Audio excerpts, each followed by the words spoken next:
तो hi guys, देखिए यहाँ नीलम जी का घर है। आप लोग देखिए, नीलम जी गई थी वीडियो शूट करने के लिए। तो दोस्तों आप लोगों को मैं दिखला रहा हूँ। देखिए नीलम जी का घर है, इंस्टाग्राम स्टार।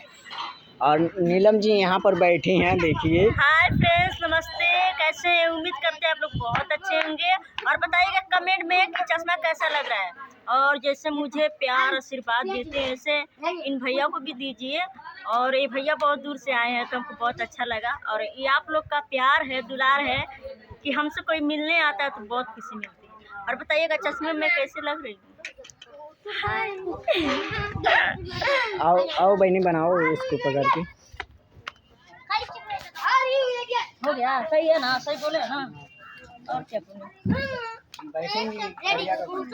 कौन सा बनाना है? यही बनाना है, हम बोलेंगे। हाँ ठीक है, बोल लीजिए। हम खड़े रहेंगे। चश्मा निकाल दे। आप हमें फंसा रहे हैं।